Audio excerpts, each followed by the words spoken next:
Welcome to the Clear the Shelf podcast with Chris and Chris, the show that meets at the intersection of education and entertainment to discuss online arbitrage, retail arbitrage, wholesale, and all facets of selling on Amazon. We'll bring you news, tactics, strategies, insights, stories, and interviews to help you grow your Amazon business. And now, here are your hosts, Chris Grant and Chris Racic. What's up, Amazon sellers, and welcome back to the Clear the Shelf podcast with myself and my armipotent co-host, Chris Racic. Today, we are excited to welcome back Kim and Perry Coughlin. Now, if you listened to our first episode with them back in April of 2024, you know that these two are powerhouses in the retail arbitrage space, doing 8 figures a year on Amazon. But since we've last spoke, Kim and Perry have been busy, not just with their 13 kids, but also with their business. They've launched the Ecom Toolbox community, and they've got a new podcast that's coming out. And today, we're going to try to dive a whole lot deeper than we did last time. Last time, we really set the table and talked about who they are and what they've built. And we did go into some processes and things like that. But this time, we're going to try to peel back the curtain on the how and really learn the mechanics. We're going to learn about lean processes. We're going to learn about workflows, hiring systems, training programs, and management philosophy that allow this husband and wife team to run a multi-million-dollar operation and a household that I would imagine is a little crazy at times, and doing it without burning out. Kim, Perry, welcome back. I'm extremely happy to have you guys back. Yeah, thanks for having us. Yeah, thanks for having us back again. Absolutely. Now, you guys know this show isn't free. It takes us minutes to prepare for each one of these episodes. So if you take something away from this, do us a solid, leave us a review or drop a comment and let us know. Those digital high fives make us keep wanting coming back and bringing you more interviews and education to make you a better seller. All right, let's dive in.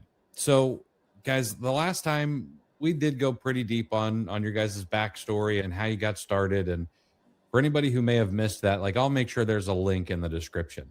But for those who are tuning in for the first time or maybe new to the Amazon space, can you give us the 2 to 3 minute version of who you guys are and kind of what your business looks like today from a 10,000 foot view? You want to take it or you want me to? You go. Okay. We started our Amazon account we started in 2008, but we got busy in business in 2014, October 2014. We moved through general arbitrage to grocery arbitrage, and then quickly in 2015 into shoes and clothes, where we've kind of settled for the most part since 2015. So about 10 years in that category. The first 5 or 6 years, we doubled every year. We did $500,000, $1 million we went from 2.5 to about almost 5. Still a little salty about missing 5 that year. And then we decided to slow down, and we only grew 50% the next year. And then I think the year after that, we hit 8 figures for 3 years in a row. And then the last 2 years, we've been in the high 7 figures. We ended last year about 9 3/4. We've had teams we have surged the business as much as teams in 4 or 5 major cities doing arbitrage and shipping for us. And now we've scaled back, but maintained a much higher level of profitability with just Houston and San Antonio. So I think we shifted our focus during that period from top line to bottom line, which is why a big part of the reason that we've pulled back a little. We're about 20 people strong across those 2 cities, 4 or 5 admins, but 2 of the admins are part-time admin, full-time shoppers, 7 shoppers, but 5 of them are part-time. But our part-time shoppers shop 10,000 a week, 5 to 10,000 a week, most of them. Wow. And then for two people running prep in both locations, I think. Yeah. That's solid. And how is that I know you guys are focusing much more on bottom line these days. How has the team changed? How has your management philosophy with your team changed as you've started to focus more on bottom line than top line? With our shoppers, we've dug into individual metrics a lot more, which is part of what helped us to figure out that we were focusing too much on the top line and not enough on the bottom line. I think that's that really evolved out of the post-COVID ecom crash. We had a major cash flow crunch in early 2021 when everybody went back to brick and mortar. And so that was one of the many crises that forced us to refine how we ran our business. And we created our first iteration of shopper metrics and started having monthly shopper meetings and just showing the shoppers which of their individual sources perform well and which ones don't, and talking about how we can improve performance. As part of that, Kim gives them the last 30 days of sales and the last 30 days of returns. So they can sort by ASIN and see, are there particular ASINs driving high return rates? Are there particular ASINs with low margins? Stuff like that. And this is something that they really wanted. This wasn't something that we inflicted on them because we saw margins suffering. They were asking for it. And when we gave it to them, then we all learned a lot from it. Interesting. Yeah. That kind of brings me to a point of curiosity. Were they asking for it because the profitability affects them in compensation, or are they just that bought into the mission that they want to make sure that what they're doing is aligning with your guys' goals? I love that question because I love the answer. They basically get paid the same regardless of how good or bad their shopping is, but they understand that their success is tied up with ours. So they wanted it because the second reason, because they know that our success is their success, that their jobs are more stable when they're making better buys. Yeah, but good people suffer a certain amount of stress when they don't have data. So we've hired shoppers that have worked for other Amazon sellers, or we've hired other Amazon sellers who wanted to get out of being self-employed and just employ their skills for us. And when they see our metrics, it's like a sense of relief. They want to know that they're doing a good job. And there's a flip side to that. I was going to say about shopper metrics. Part of what drove that was the book Scrum, doing twice as much for half the work. I think Jeff Sutherland wrote it. He talks about when he was at West Point, he was put in charge of the historically worst squadron at West Point. And he just started posting their mistakes at parade drills on a public board. And I think within 6 months or a year, they were the honor guard at Eisenhower's funeral. I think it was Eisenhower. So just by making mistakes visible, people self-corrected to a certain extent. And we found that to be true. Interesting. So there's one quote already that I've written down that I think is solid. If people don't take it, good people suffer to an extent when they don't have data. I like that. Well, that's good to know. I want to talk more about your team buying in and stuff later on down the road, but that's great information. Yeah, it speaks to good culture. So I look forward to digging into that later. But Chris teased it in the beginning. I do want to touch on Ecom Toolbox. That's a new community that you guys recently launched on School, SKOOL. And you have a new podcast, right? So I'm curious, in general, what was the motivation behind starting the public-facing podcast community? Sure. On a certain level, it's a rebrand. So we've always had a community that's historically been named Perry and Kim's FBA Corner, mostly because we didn't know what else to name it 10 years ago. And we've organically been helping people for over a decade. Like almost from the beginning, the FBA opportunity changed our lives financially. And I was like the Billy Graham of FBA for a while. I was telling all my friends and family and trying to convert them, whether they wanted to or not, you got to try. This is amazing. Now, early on, I didn't realize that Kim and I have a complementary skill set that made it maybe easier for us to do this together than a lot of people. But so we've helped people over the years start FBA businesses, some very successfully, some not so much. After a decade, we just decided it was time to make it a little more formal. Right, hon? Yeah, I think part of the motivation here is that we have our RA business running really smoothly. We have an amazing team in place. So it's not demanding as much of our time as it has in the past years. So we've been doing a lot of helping and coaching on the side, and we're ready to shift more of our focus toward that because we really enjoy doing it. We really love doing it. Yeah, but I think it's more than that. Even though we've been in it for a decade, we really clearly remember the mental struggle, the emotional struggles of trying to scale an RA business. We know what the roadblocks were for us. And we think we have a lot of valuable experience to leverage to help other people. In 2015, there weren't a lot of coaches out there. We found one. He was doing 5 million at the time and he helped us. We found, she doesn't coach anymore, but Robin Johnson gave us a lot of tools and systems, and she used to coach a lot. But those were breaths of fresh air. Now there's a lot of choices and sometimes a lot of noise in the marketplace. And we just want to be that calm, steady voice. We've been doing this over 11 years now. Let us help you. And it also seems like there are a lot of people, a lot of coaches helping the brand new sellers, encouraging people to get started in it. And there's not a whole lot of guidance once you're in the ropes. There's not a lot of guidance on how to grow your side hustle into a real business, how to get to that point where it doesn't just own your life and your schedule. And like Perry mentioned, we were really excited at the beginning. It changed our family's life, and we were excited to get people started. We're really excited now to help people scale their business into a more sustainable model that works with their lifestyle. Or if they don't want to scale it, to put their systems on lockdown. Because another aspect of stress working with Amazon is always wondering if there's that one thing that's going to shut you down. Did you forget something? You're busy sourcing and shipping. Is there admin tasks that'll get you in trouble if you don't get them done? We've worked through all that and we want to share what we know. That's fantastic. Yeah. We've talked about that for a while. There's not a big presence for the intermediate sellers. Getting the ropes, you put in your first set of reps, and then the instruction kind of goes away from there. So that's something that we've noticed also. As far as retail arbitrage, have you noticed increases or decreases in demand for specific RA knowledge? Because Chris and I, a little over a year, we're waiting for RA to have a renaissance because we think it's an underappreciated opportunity. Have you noticed swings in public opinion?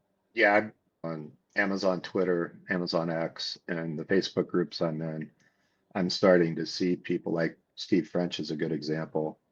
He's like begging people to do RA right now in his group. It's like the Village. Competition we're noticing is down. And one reason we've stayed in RA over the years versus pushing harder, we've tested OA and done OA off and on through the years, but stayed 99% in RA is because it takes a little more work, but I think there's a little more gold there. And you can find products with less competition than people hitting the same OA sites. And that's no slam on OA. I know guys like Chris and Saul and other people, Jeff Storage, do OA very effectively. But I think people in the next year and a half are really going to put their eye back on RA. Yeah. It's a different set of opportunities. The ROI tends to be higher if you're willing to pound the pavement and put in the work. I think a lot of people tend to forget because we're chronically online, they just figure, oh, all the opportunity is online. But brick and mortar retail is still an order of magnitude larger than e-commerce. So there has to be more opportunity. Plus, it's a whole lot easier to not be as efficient when you've got brick and mortar retail locations. There's a whole lot more people touching the product. There's a whole lot more opportunity for inefficiencies. And then we get to go and scoop that up and make profit. Yeah, I think the inefficiencies are underappreciated. Online, everybody can look everywhere. There's more holes in the retail market. Let's put it this way. If Best Buy puts a product online that people find to flip, you're going to get pretty even national distribution, right? Where if you go into Nike outlets, you're going to find a much higher regional variation in what they're offering. As opposed to stores, yeah, you're going to have more limited stock and opportunities to do better on individual products. Yeah. My son just started working for an RA seller, and we've been talking a lot about this, very top of mind. All right, so let's dive in. We promised we're going to open the kimono a bit, and let's talk a little bit about the foundation. I went through and I tried to watch as many videos as I could in Ecom Toolbox, and you guys teach a know your numbers in one of the foundational videos of one of your guys' courses in there. Why is that the starting point? Over the last, you want to take it? No, go. Over the last 2 years, our cohort, the older Facebook cohort, hashtag I'm not a boomer. We've noticed a lot of attrition. Now, some of them are just aging out and retiring, but a lot of them didn't know their numbers. They don't know if they're operating at a profit. They don't know how thin their margins are. And we realize that's a critical piece that people are missing in running a business. Like when you start from a mom and pop in your bedroom, in your garage, and you start to scale, it's real easy to get ahead of your cash flow or even be operating at such thin margins that you may be losing money. It's easy to forget to count the value of your own time too when you're a side hustle versus when you try to scale it into a business. And if people want to grow it or build something sustainable, then it's really important right off the bat to make sure that that the profits are there. If there's no profits and they scale it, that's not sustainable. That's a broken system from the beginning. Yeah, So and you a need lot to of know that times, you're making money before you grow it. yeah, a lot of times people are covering up those facts with a lot of high credit limit credit cards, and they're just churning a bunch of negative cash without realizing it until, say, the tax bill comes in. And then they're in a world of hurt. So you got to fix the foundations before you can worry about the other stuff, basically. Let's dive a little deeper on that. And I know we're not going to have time to dive into everything, but what are, say, the top 5 numbers that sellers should be looking over or even obsessing over in a business? Top 5. ROI is definitely one, and we have that as a community, but I think a lot of people have a tendency to stop there. There's so much more to it. Margin or net profit, which is not the same as ROI. A great ROI on a 99-cent item is not going to be a good foundation in general. For some people that works, but in general, a super high ROI on a really cheap product is not going to be enough to drive a full income, a full business. So the net per unit is sometimes a lot more important.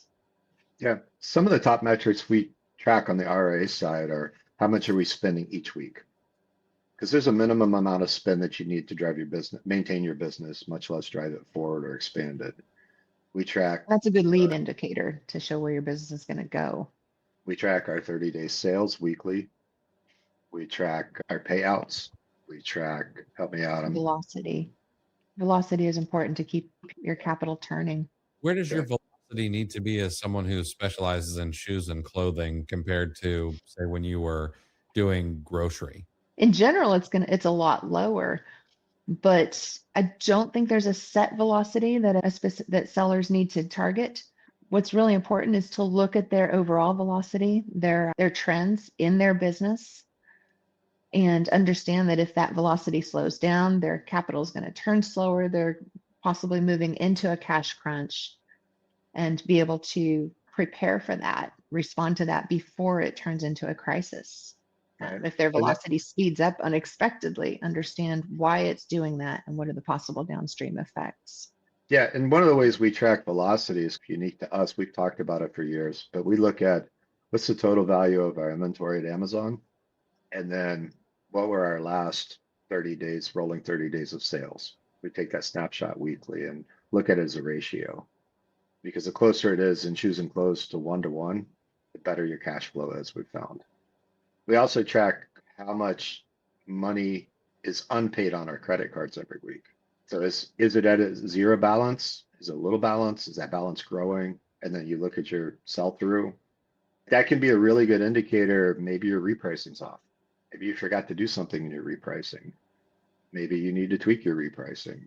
So there's a lot of those data points can give you a lot of information on how your inventory is selling, what your cash flow is going to look like next week or the week after. Because the worst thing is to find a hot buy and be out of money, right? You want to manage it. You want to balance the whole thing and keep everything moving. Now, do those ratios change based on time of year? Are you making allowances for maybe more inventory purchases leading up to Q4 and into Q4? Very much, yeah. That ratio is much higher during Q4. We'll sell a lot more relative to our inventory level. Yeah, we have a baseline metrics like 70%, 70.7. So when our sales get at or below 70% of our inventory, it's panic time. So with that, we want to monitor it if it gets too close or where is it relative to that number. We've Yeah, seen it change over the years, and it was very different when we were in grocery, for example. It'll be different for every category. It'll be different for every seller based on the balance that they want to strike between profitability and velocity, because it's a trade-off and you need to find your sweet spot there. sure. You guys also talk about quarterly numbers to track, things like stale inventory, sales tax on returns and refunds, shrinkage, and you mentioned credit card spend and inventory value. Can you walk us through, I know you covered credit card and inventory value ratios, but can you walk us through how you actually review things like stale inventory or sales tax on returns? Curious about that. Stale inventory is another one that our shoppers asked us for in their metrics. It's very easy to be aware to see what sells. It's much harder to see what doesn't sell. It's not as visible. It just sits there. And they wanted to know what were their bad buys so that they could make better purchases, avoid bad buys in the future. And every month now we pull all of our stale inventory, and our repricer makes that easy. We use Seller Snap. We can pull anything over 90 days or 180 days, and we break it down by seller. So each, or shopper, sorry. So each shopper can see, what did I buy that didn't sell quickly? And then we also ask them to take a dive into that, look back at the Keepa charts from when they purchased it, and see if there were any potential indicators that was not going to sell quickly, anything they could learn from it in hindsight. And there's no shame in that. There's always going to be some buys that are not profitable. We end up losing money on probably 10 to 15% of our buys overall. And I think if you don't lose money on anything, you're probably not taking a lot of chances and leaving a lot of money on the table that way, playing it too safe. But we do want to try and keep learning all the time. We want to become better and better buyers. When your employees or when your shoppers go back and look at those Keepa graphs for the stale inventory, have they ever brought something to you that maybe was surprising even to you when you looked at it? Yeah, it's hard to remember, but we run a company Discord and we have a shopper channel in there. And very often throughout the month of the year, even our experienced shoppers will pull an ASIN and the original price and the purchase date and throw it in there. And we'll have kind of a rolling group discussion with the group. How much of this would you buy? Should I have bought it? So a soft continuing education with the team. And then I did some of that in Q4. I was repricing stale inventory over 180 days old. And I was looking to Keepa charts and I was throwing ASINs and price and purchase dates in there. I'm saying, hey guys, here's what I'm seeing. Do you agree? It looks like we bought that on a price balance. How could we prevent this in the future? By the way, I want to plug your OA challenge Keepa lessons. Keepa Academy. Yeah, Keepa Academy. Okay. Yeah. Because I know it's OA focused, but we've picked out about 10 to 12 videos from there. And we use them with the team to train them on Keepa. It's top notch. So if there's any sellers out there that are wondering, how do you refine your Keepa knowledge or how do you teach a new shopper? We found those to be absolutely instrumental, in getting that done. Thank you. Makes me feel good. Thank you. Yeah. So you guys have mentioned a business scorecard, and I kind of like that idea. What does a business scorecard look, and how do you use it to help you make decisions? I'm pulling ours up right now. Yeah, while she's doing that, so we run our business on EOS. Lots of people, I've said this before, Traction, Rocket Fuel, those guys. It's a whole system, an admin system. We were on the fence about it. And then there's a guy that lives in San Antonio that does, I think, some venture capital stuff. And he makes really cool his name is Michael Girdley.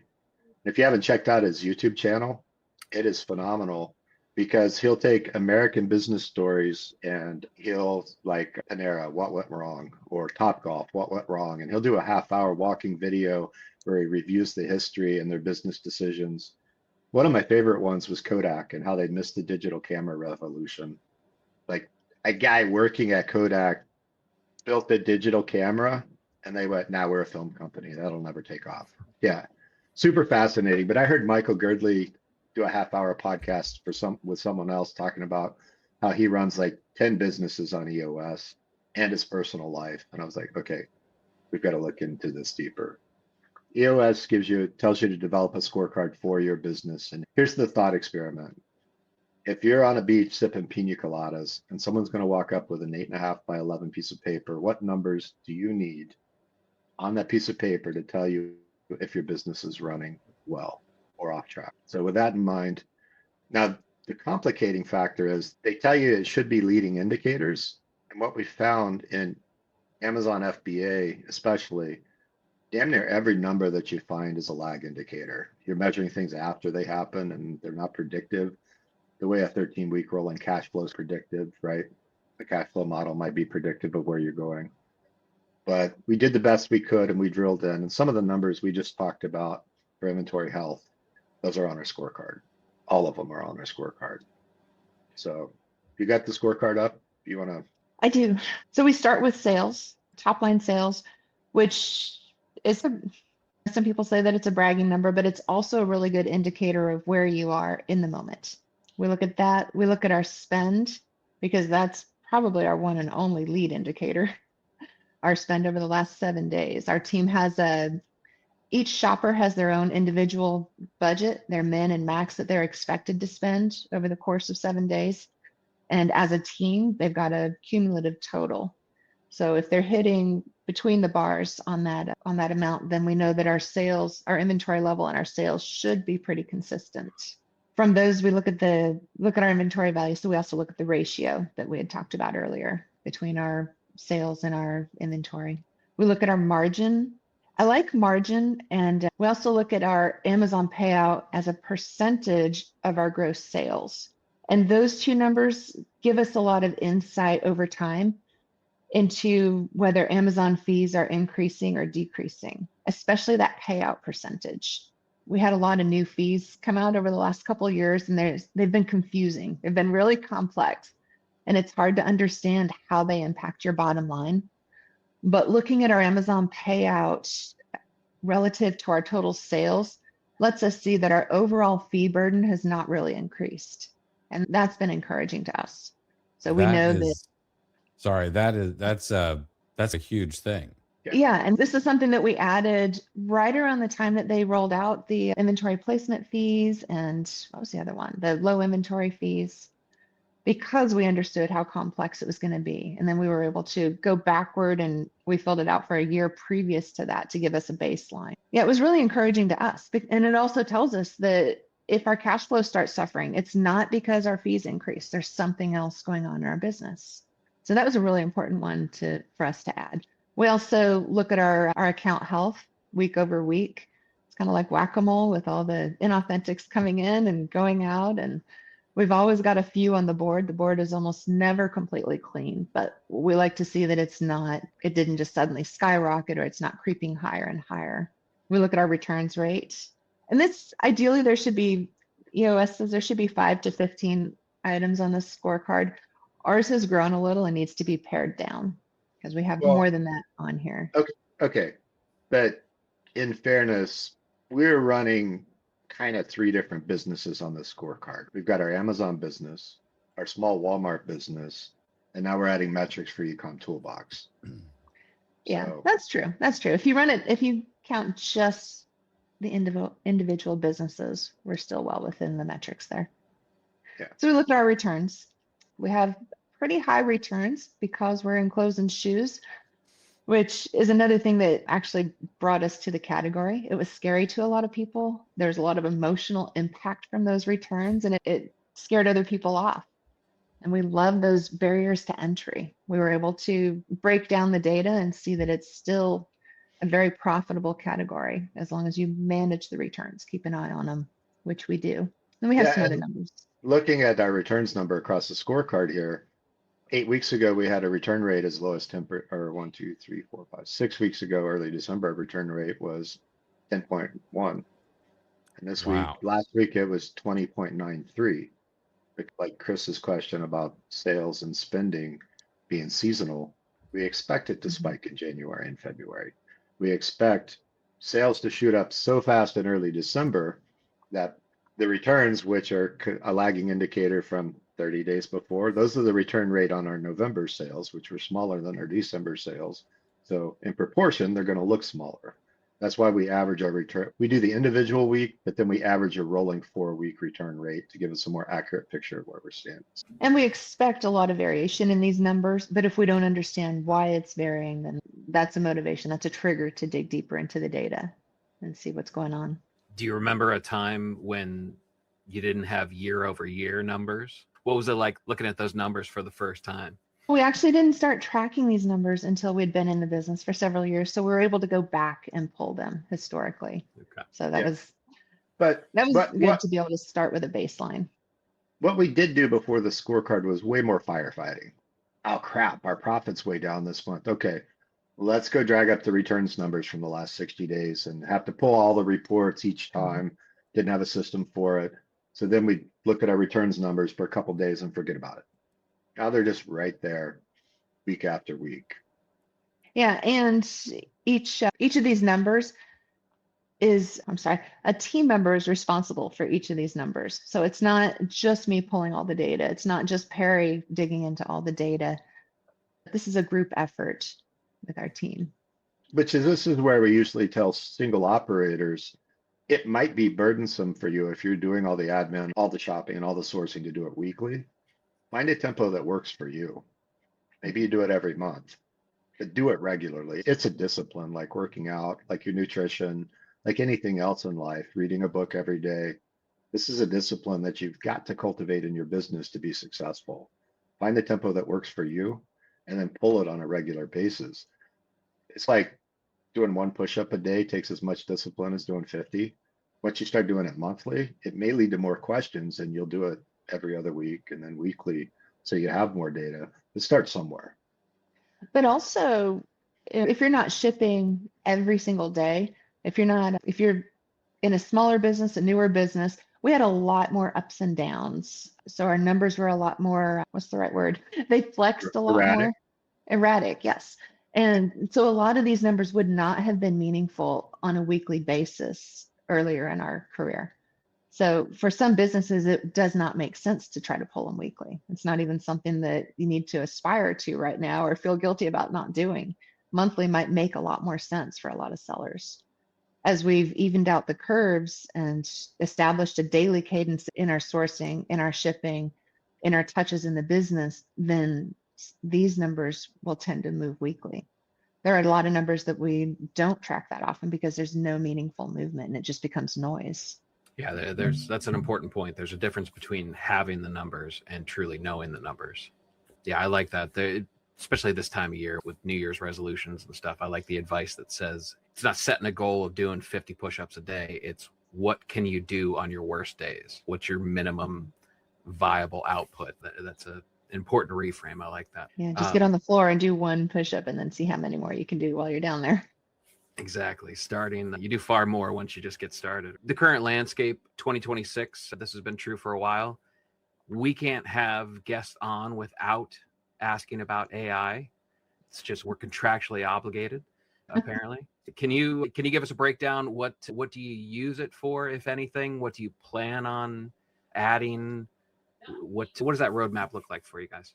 I'll start by saying anytime I send an email to the company without typos, my wife says, you put that through AI, didn't you? I wasn't going to throw you under the bus. Kim's actually got a quarterly goal to study how we can use AI in our business. So it's been somewhat erratic. It's a toy that we play with right now. It's not a tool. Right. All of our shopper metrics are in Google Sheets and workbooks. So I have a paid Gemini account. I jumped on and connected my Google Drive and just focused on one shopper and was playing with it and got some really interesting results. I told it, look at this workbook, look at all sources called Nike across 2020. I'm going to ask you some questions and interacted with it. And it came back. Gemini was surprisingly good to me, like accurate, intuitive. It said, hey, you have sources labeled Nike and Nike clearance. Do you want me to treat that as one source? No, don't treat that as one source. And it just kept asking me questions, and it was able to identify trends in the shopper's sourcing that didn't match up to seasonal spikes and explained why he had stale inventory. So we played around with it. We've had one shopper that took his own shopper metrics and uploaded it to ChatGPT and asked it questions and found sweet spots in his own shopping and things he needed to avoid. So that's the extent of it right now. The Amazon data ecosystem is so fragmented. Like you've got your seller central reports and then whatever your repricing reports are, and then your inventory software reports. We use both ScanPower for shipping and buy listing, and then we use Inventory Lab for certain reports. Kim loves the the supplier profitability report. I have a dream of getting an agent that will log in and pull those reports and compile like shopper metrics for us. But I haven't even taken the first step to start understanding how to build an agent that'll do some of that for me. But I can see the potential. I VA who trust does that. ChatGPT with my seller central credentials or Claude. Yeah, it's getting to the point where the usefulness and the execution of the AI is almost matching the hype. We lean heavily on VAs right now for a lot of tasks, but we have to be mindful not to overload them.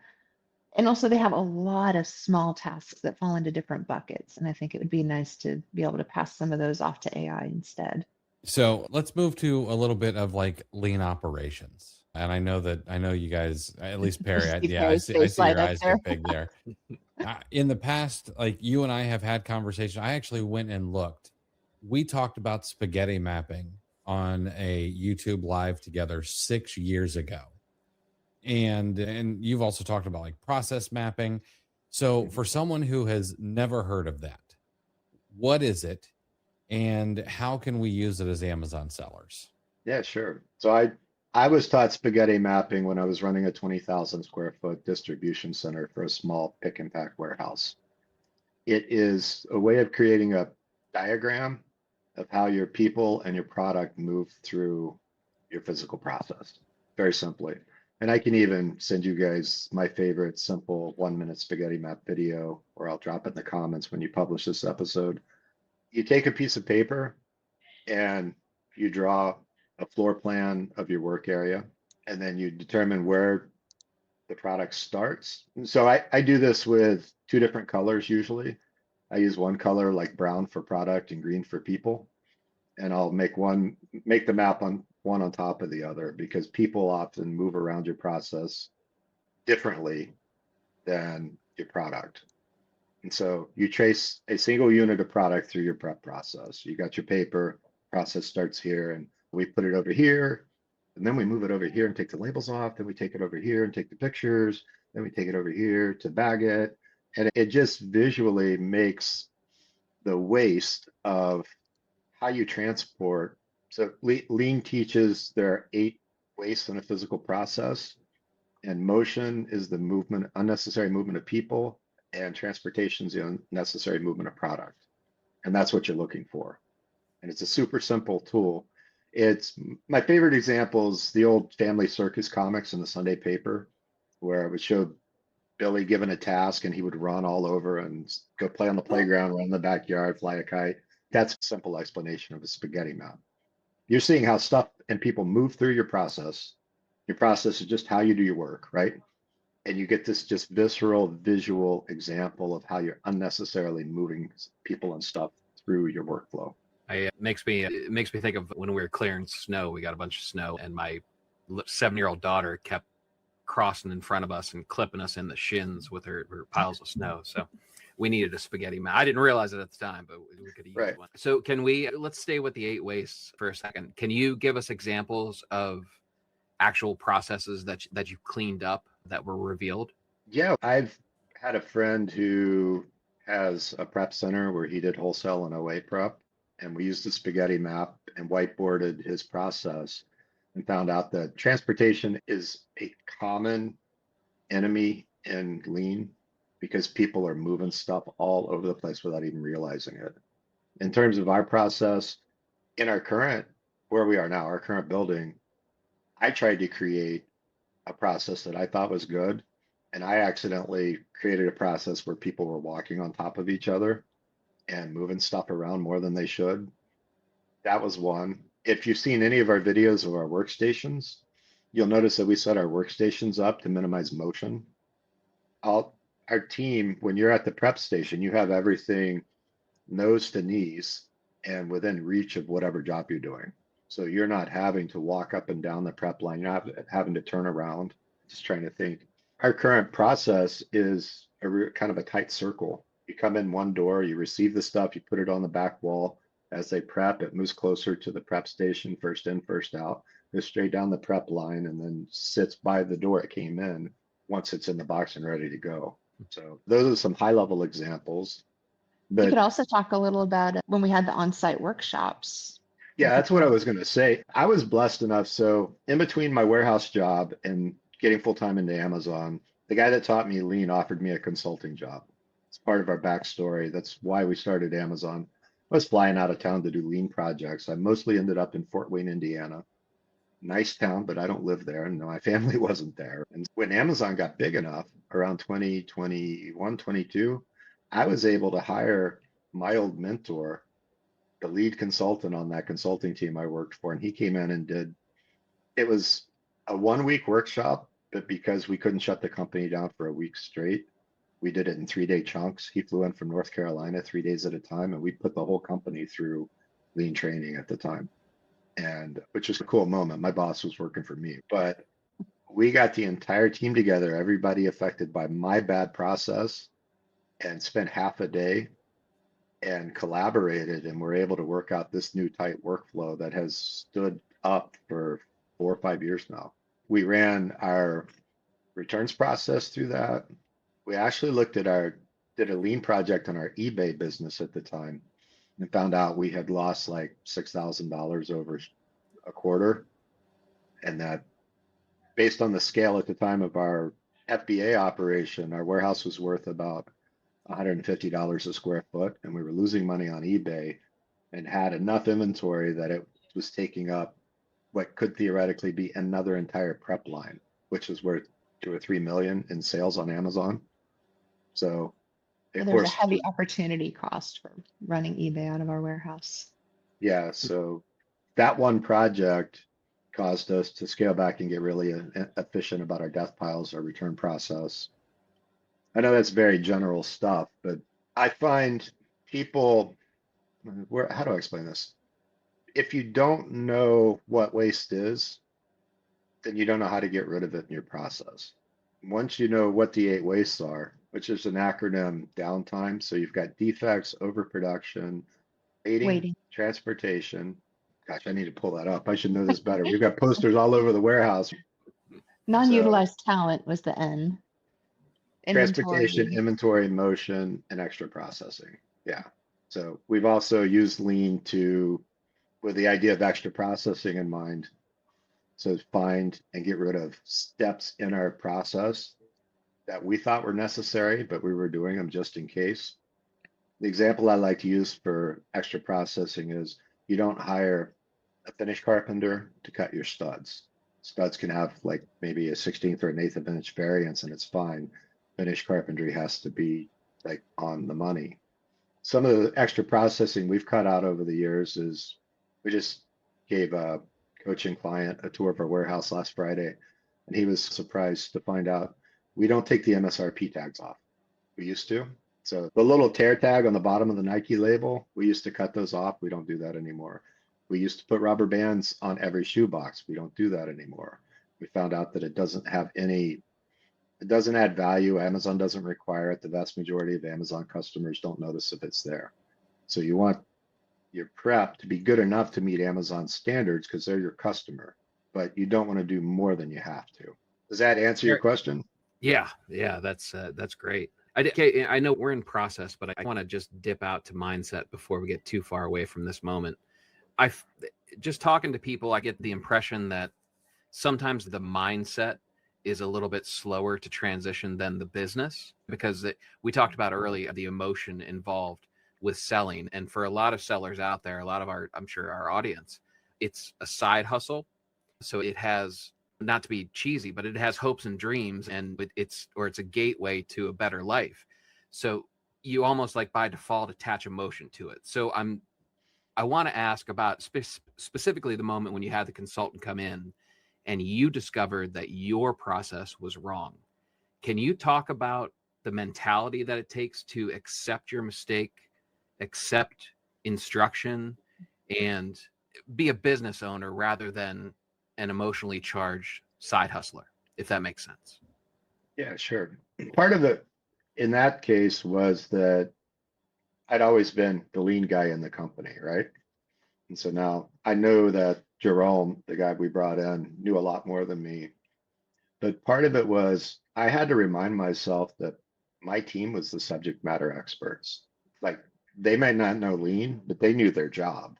And I had to respect what they knew about their pain points. I, Paul Akers in 2 Second Lean talks about teaching his people to fix what bugs them. That's a really good indicator that you've got some waste, those little friction points. And he runs a woodworking related manufacturing company that makes stuff for woodworkers. And it's a repetitive manufacturing process. And he figures if he can save 2 seconds per repetitive task per employee per day, that's about $1,500 to $1,800 worth of labor he's saving. So his employees have a mission to go find all those things that bug them and save 2 seconds. That's just that simple. So I had to check my ego and go, yeah, I know how I thought it was going to work, but gosh, I'm causing them some real pain. Let's fix it. And when you do that, then your people realize like you're invested in their success, you care about their voice. I'm trying to think, Rod, our EOS coach, always tells us that people, they want to be like heard and known and know that they're doing a good job. I think those are the three things he says. And so they feel heard and they feel like you know them and you care about their pain points. If you can make that transition, because a lot of us say you're doing all the prep and ship and you bring a prepper in, you're the expert, right? And you teach them how to do the prep. You might not have been doing the prep the best way and they have a different perspective, your new employee. You probably should listen to them and try to make their life better if you want to keep them around. What? I just want to add too, I want to toot your horn a little bit here. In your I'm previous here for it. job, in a previous job, you were managing a warehouse and you really had to push to be allowed to implement lean in the warehouse, but they did let you under pressure and they saw success. They saw all the improvements that you made. But when you encourage them to apply that to other processes in the business, one of your bosses said, no, I built those processes. They're as efficient as they can be. He was too prideful to even entertain the idea that he might have built waste into processes. And I think this is a good example of you being the boss that you wanted. You're Okay. not being that prideful guy that stuck in your craw back in the day. Yeah, that was the same boss that my first serious iteration of lean in that warehouse, we doubled the output with the same labor. And every year we iterated and I would ask for 3 to 5,000. Like we saved them 70 grand in labor in 1 year, just in Q4. So the next year I asked for 3 to 5,000 in labor to reset the warehouse. And the third year, which by the third year, we were up to 150% labor savings over baseline. He looked me in the eye and he said, I think you just rearranged the warehouse because you get bored. Dude, seriously? Yeah. On a certain level, checking my ego has been easy because I had a couple of good bosses in 20 years, but I had 4 or 5 really bad bosses, and I know what those frustrations are, and I try to keep that in the front of my mind. I want to be the boss I never had. Yeah. It's funny how listening to the boots on the ground flows upstream and helps the business. I wonder at what size a business gets where that message gets lost. Yeah, that's a very strong component of lean too. So maybe my lean training played into that.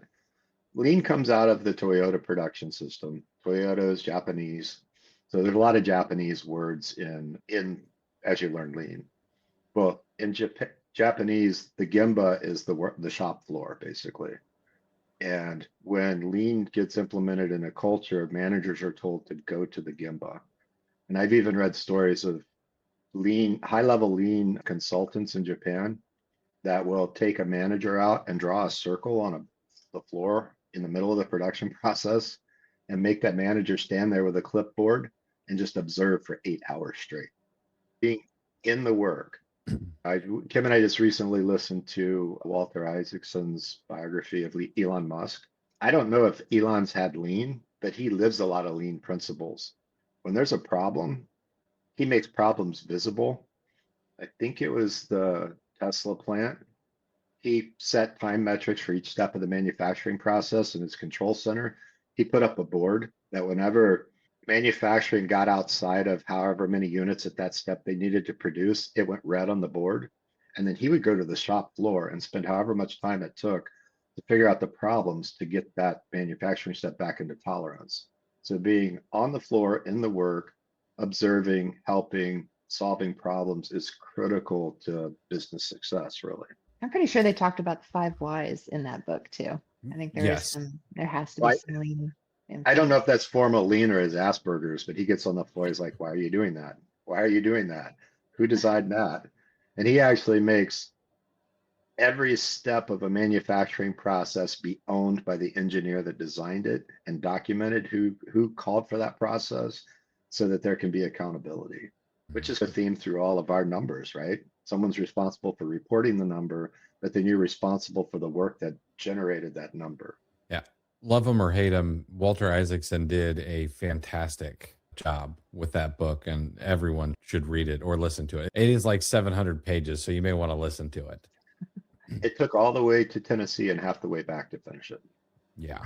Yeah. It's fantastic. And I, honestly, and we're going to go down a rabbit hole here, but that introduced me to Walter Isaacson's other books, which are just as good. His book on Benjamin Franklin is perhaps the best biography of Benjamin Franklin I've ever read. Okay.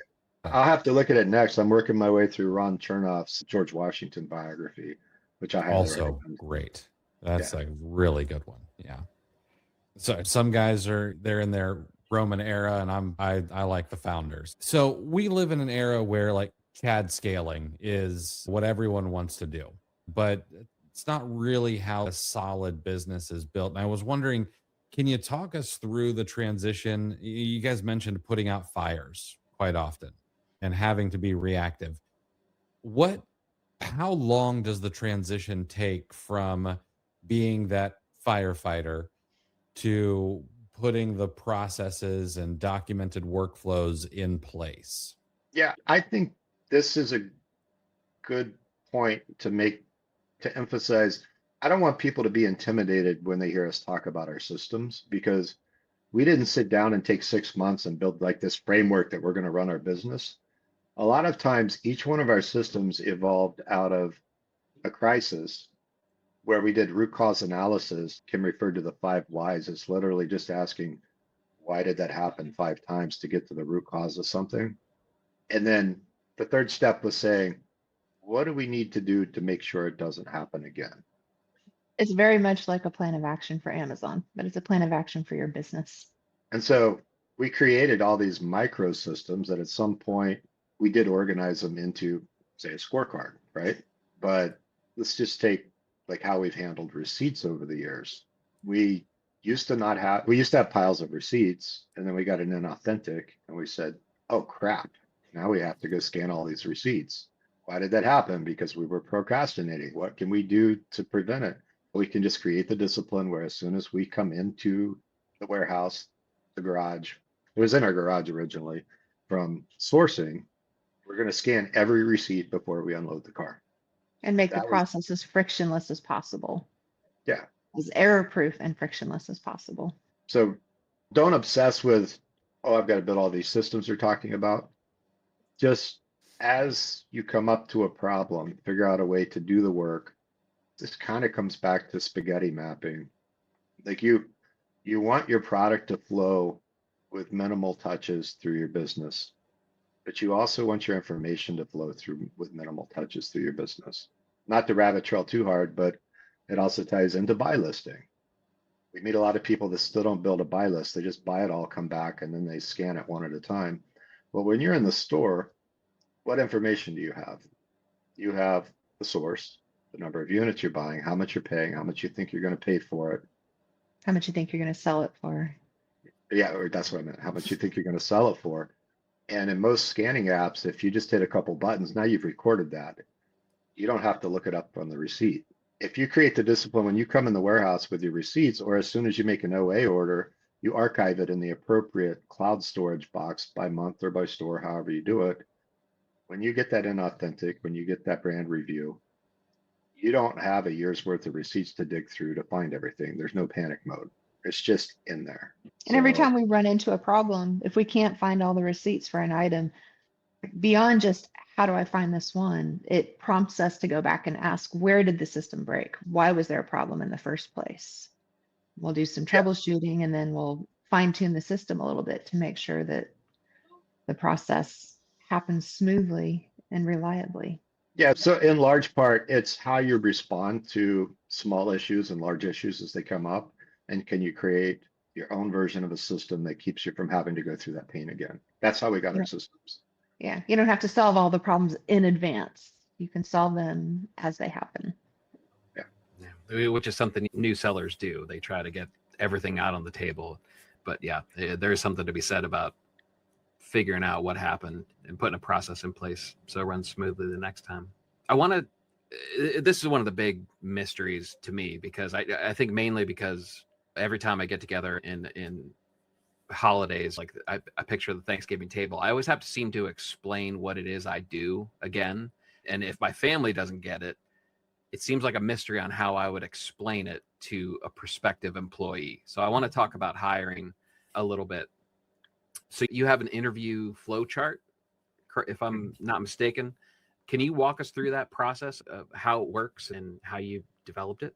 We developed it through baptism by fire, by doing it badly for a long time. Like we just discussed, right? Yeah. We had a hiring problem that we needed to solve. Yeah, for a number of years, we would hire people we liked without respect to whether or not they were a good fit for our company. We make sure they could fit. I was really bad at it in the warehouse because I had this superhero kind of Florence Nightingale. I can fix you. I'll help you. I can train anybody to prep, but you can't. You need certain skills and personalities. One of the coolest pieces of our hiring process, I think, is we took Kim's personality test fetish and found one. If there's a personality test out there, she's had us both take them so she can compare how our personalities mesh, and we're always polar opposites. Which is the best personality test? What we settled on was Ray Dalio's Principles U personality test. It's pretty detailed. Takes about 45 minutes. It's free. And then we worked together and came up with the idea. We had every existing employee take it. We paid them to take it. We even reached out to some employees that we had let go that weren't always the best fit for our company and paid them to take it. Like one past employee, almost all of them did it, but one guy I texted, I'm like, hey, buddy, can I throw you 50 or 60 bucks to take this test? It'll take you about an hour. And he texted me back, was like, is this a scam? And he never took the test. So we had a baseline, and with shoppers too, like we got a hold of some old shoppers that weren't a real good cultural fit, and they might have been okay at the job. And then we built a matrix in Google Sheets of everybody's personality traits. We wanted to understand what made them tick, what made certain people really good at it, what made some people good at the mechanics but bad at the teamwork aspect, what made some people just really bad at it. Yeah. Yeah, and I'll have to pull up our workflow because I don't have it memorized off the top of my head. But and I will say this, we hired in admin a lady who was a friend from church, she had 15 years of recruiting experience and a lot of data experience. And we brought her in initially to have her help on the data side of things, but we didn't fully appreciate her HR experience or recruiting experience. And she helped us take the system that we had. She's going to be a guest on our podcast. Like we take our first episode is us with Chris talking about our story. And then the next 4 or 5 episodes is us introducing our team who will help us with Ecom Toolbox. But she built our leadership team. But she helped us refine that process. So you see here. The personality test acts as a bit of a filter right up front because it does take a significant amount of time. And so if people aren't willing to sit down and do that, then that tells us that they're not really serious about the job. And it gives us a lot of insight right off the bat into what kind of fit they might be in the position. And if they make it through that, then I think they get a brief phone interview. Yeah, Natasha does an initial screening interview and she starts to clue them into our culture because, and we can talk about our core values and the framework if you want, but we realized if you don't fit our core values, our company culture, who we are, you're probably not going to fit in here, and you may not be a bad employee, but you might not be a good fit for us. And so she And starts to introduce them to those concepts. And part of their pre-interview process, we ask them questions related to our core values and ask them to give us examples in write, like type out times when you've had to show an abundance mentality in your work life where everybody wins a mentality, or total integrity where you've had to show integrity when nobody was watching. So we start introducing them, and that becomes a kind of a filter. Then they go that through an interview. gives us some insight into how articulate they are too, because as shoppers, they need to be able to communicate really effectively to build those relationships. And we Yeah, also have a brief math test to make sure they can understand how to stack discounts and calculate percentages. yeah, questions like you're buying four things and they're BOGO and there's these prices. What's the final price you're going to pay for each item? That kind of thing. Because they're going to have to do that on the fly in the store to figure out their margin. Yeah. Then the process, where we are in the business, the process was built to save Kim and I a bit of time and put them through a filtering process like Natasha, general expectations and culture. Then they'll talk to their area supervisor, whether they're a shopper or warehouse. They'll talk to the appropriate person that's going to be training them. And then if they get through those steps, then they get to Kim and I. So it's a big process, but we've had some pretty major screw ups in hiring over time that we wanted it to be a little more rigorous, more of a filter in than filter out, hire slow, fire quick versus hire quick and fire slow, which is what I used to do. Once someone does get through the gauntlet, I know it's time to do like a shopper training program. And this is top of mind for me because I'm training a shopper at the moment. And I don't know, whether it's imposter syndrome or whatever it is, like I feel like I'm doing a poor job. But I know you guys have talked about having a handbook. You guys have training outline covering the Amazon catalog, your buying criteria, the tools, etc. Like, I guess what does that look like at a 10,000 foot view? And how does that onboarding process work for the training? I love the framework we have right now. It's not built out entirely, it's not fleshed out, but I love it as just a framework, an outline of all the talking points that we need to remember to train shoppers on, because there's so much information being transmitted over the course of the first several weeks or even couple of months where they're really becoming literate in this whole process. And over the years, we've had a lot of instances where shoppers just forgot stuff or thought that it was never introduced to them. And maybe they were right. Maybe it was never talked about because there's so many things to talk about. But maybe it needs to be talked about several times to stick. And so we have an outline that's probably close to 100 different mini topics. Yeah. And each one might only take a couple of minutes to discuss, but it gets introduced to the shopper, and we document the date that it was talked about. Actually, the shopper does. So we make a copy of this outline for each shopper, and they manage their outline. So when topics are introduced and discussed, that date is noted. And then when the shopper feels like they've covered everything and they're ready to tell it back, they can discuss it intelligently, then that second date is documented. So everything is touched at least twice, and the shopper themselves are confirming that, yes, we talked about this, I understand this. And then we're gradually building out the resources so that some of this can happen independently. Most of it, the great majority right now happens in one-on-one training, but we're building pieces so that they can watch videos and read documents and do parts of it on their own. Yeah. I think where we want to go with it is shoppers' time is valuable. So I want to figure out how much of that training we can get done. They have to moonlight in the warehouse anywhere from 1 to 8 weeks. And bringing a shopper in, introducing them to the warehouse, we make them work on returns. We make them work on listing. We start them on the lowest rung of the prep training. So what are they getting? They're getting their eyes on the kind of products that we sell. They're seeing the brands that we sell. They're also seeing the problems that come through, the items that shoppers source that cause a bump in the road when it comes to prep. Yeah. Things that slow down the prep process, the kind of things we reject and send back to the store. It had a hole in it. There was a dirty spot that we couldn't get out of a shirt because someone ran a cart over it in the store. It wasn't on the receipt, so we can't tie it in for inauthenticity problems. Like they see all that. They see the Then, customer returns and the stale inventory that aged out at Amazon. They see what yeah, didn't sell. and I like this part because we put them in returns or processing returns. I like it because what are they looking at? They're looking at Keepa charts. They're looking at the ScanPower listing. They're looking at ROI. They're looking at sell-through, average rank. They're looking at all that stuff. We touch on all that stuff as you're processing returns because if it's good, we immediately put it into a batch to go right back to Amazon. We're probably 50-50 on unsellable. We only get our unsellable inventory and our over 365 days and are stranded and suppressed. So we handle each one of those differently, but having them handle the unsellable inventory, they see the stuff that goes back in and they get some like high level Keepa training, basic understanding of how Keepa charts work, how ROI works and stuff like that.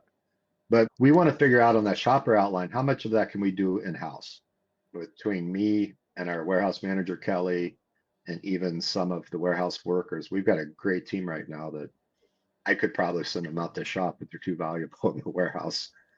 So how much of that can we do before we take up shopper time? And then when they hit the ground running, they know ScanPower, they will know ScanPower Mobile. They'll have a pretty decent handle on how to read a Keepa chart. They'll know the mechanics of the software and the kind of things we look for when we're in store. That's where we're going with it.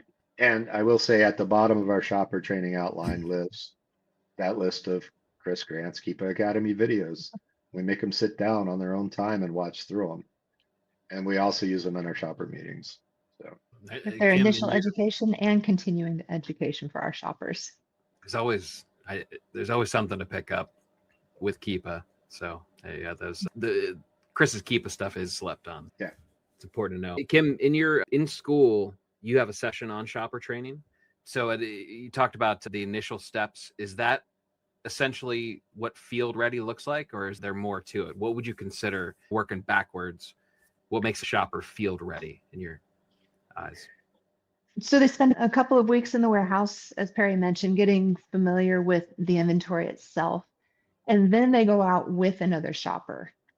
They do a lot of scanning side by side. They'll do some sourcing with another experienced shopper, and they check what they're sourcing. The experienced shopper shows them what they're buying, what they're leaving. They talk through a lot of the specifics. And after several sessions like that, when they feel confident, they'll start doing some shopping trips on their own. But for the first several weeks, at least months even, their buy list is watched carefully. Our shopper manager can see, in fact, our whole team can see the buy list in real time.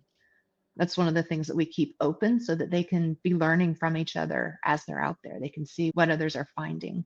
And so that allows the team and specifically the manager to check up on newer shoppers and make sure that what they're buying looks good. So it's just a weaning process. They start out with a lot of hand-holding one-on-one, and then eventually they're more and more independent, but under supervision for several months and even ongoing. Yeah, because it takes 90 days for their metrics to be mature enough to tell us the real story. So when you first start shipping stuff in the first 90 days, it's only the really good stuff that's selling, and you don't have any stale inventory ratios. So that's why we hold their hands for the first 90 days like that. Everybody's metrics look amazing for the first 90 days. Metrics don't tell us a whole lot. But once their inventory starts aging, that's when the real story emerges. So it takes a lot more oversight in that initial period to make sure that they're sourcing effectively. Are you using is there a certain software that you use that allows all your shoppers to see the pool of inventory, or is that something you constructed in-house? Oh, you mean the buy list? Yeah, sorry. The buy list. ScanPower is pretty unique from what we found in sourcing apps, mobile, ScanPower Mobile. It aggregates your buy list to the cloud, and you can have two settings. You can either set it so the user can only see the stuff they bought, or you can set it so every shopper can see everything on the buy list, and that's where we keep it. Oh, okay. I want to talk, but before we move on from this, I want to talk about compensation a little bit. When people ask me about compensation, it is very often from an angle of, how cheap can I be? And so I'm curious, like, how do you guys handle compensation? I know the last time we talked about, I think it was either based on item count or maybe percentage of spend. And has that model evolved at all? And then what are the underlying metrics behind your model? So we still pay our shoppers based on item count or percentage of spend. It varies by shopper. And we try to be really self-conscious about what kind of behavior our pay structure is incentivizing. We can see that the people who get paid by the item tend to focus on item count as expected. And so they tend to source the lower priced items, which can be beneficial. We also really like that the percentage-based shoppers tend to focus more on total spend, and they'll source a lot of higher priced items. That can result in people just making bad buys because they want to pump up the spend. But this is part of the reason that, number one, we make sure that our team is really bought in. We talked about that earlier, about understanding that their success is tied to our success. We need them to make good purchases in order for it to be sustainable.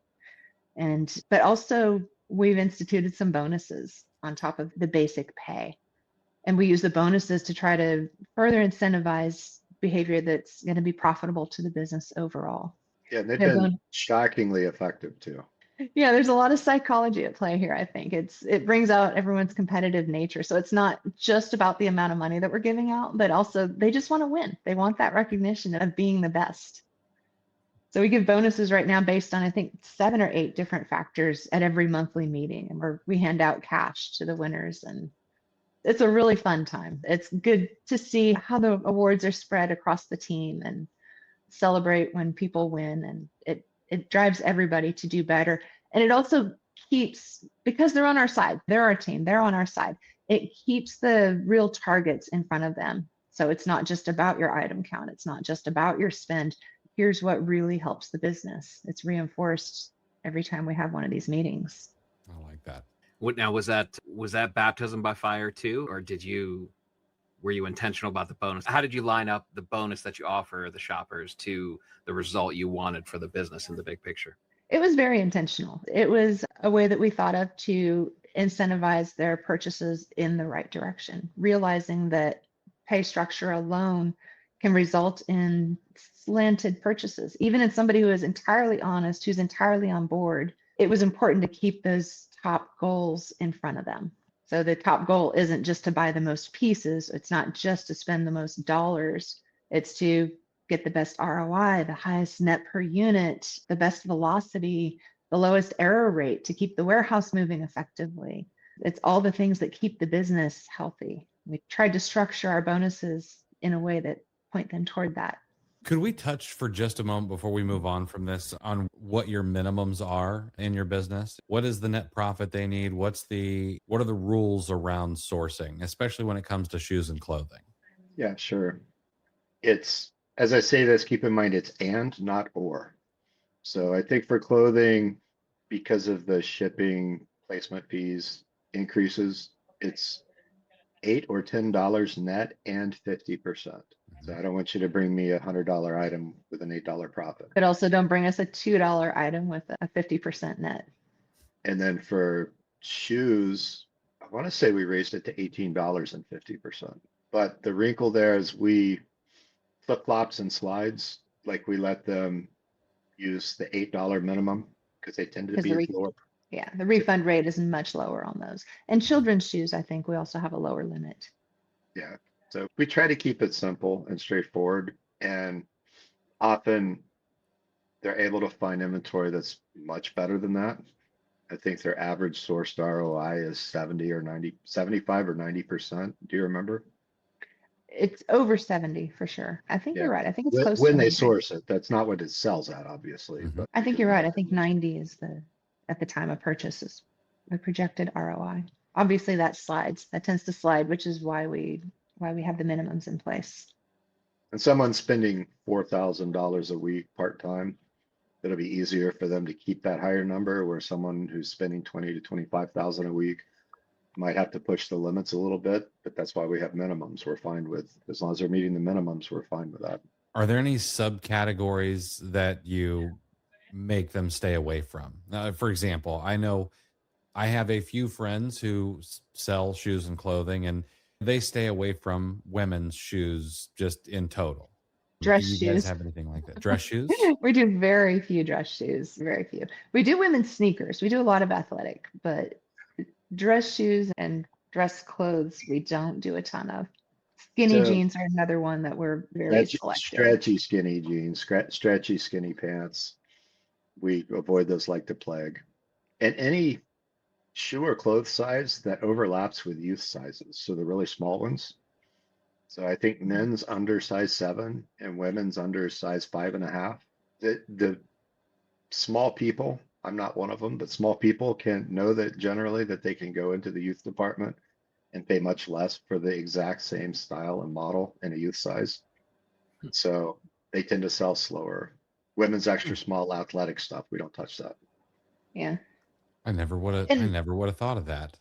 The more I haven't- experienced shoppers will sometimes make those buys, but they understand that there are some factors working against these items, and they take that into account when they make a buying decision. You have a workshop on admin tasks and inventory management. And in that, you talk about a repricing strategy. So I was wondering if you could share a little bit about your approach to repricing. So we like to set our repricer to chase a penny below the buy box all the time. No, I'm kidding. Don't do that. The X's that were just hit on YouTube. Like, This no! is exactly where the episode falls off at. Yeah. Several years ago, I know a lot of people like to reprice based on ROI, but several years ago, we decided that customers don't know or care what we paid for an item. The market doesn't know or care what we paid for it. ROI is a little bit irrelevant.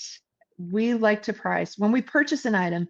We're looking at the buy box. We're looking at where this item is likely to sell. And so we set our mins and maxes around that buy box number. I think our current plan is 10% below the buy box and 20% above. We like to set a relatively narrow window.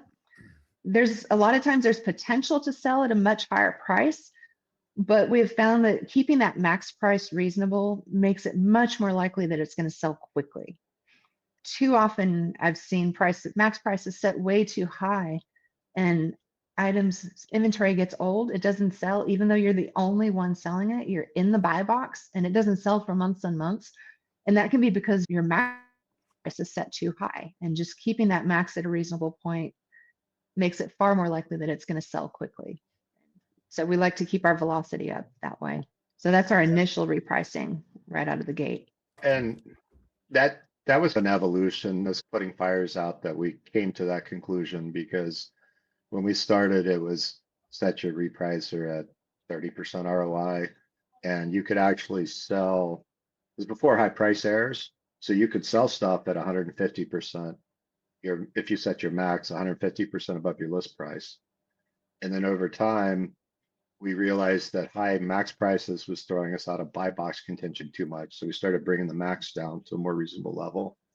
And then we had that revelation. It's actually on a pair of rodeo jeans where we found a bunch of clearance rodeo jeans that MSRP was $90 to $100 right in that window. But we were paying $8 to $12 for them. And we flushed them all out of our inventory for $20. And that's what gave us that light bulb moment. Oh crap, the market doesn't care what we paid for them. We just flushed a bunch of profit down the drain.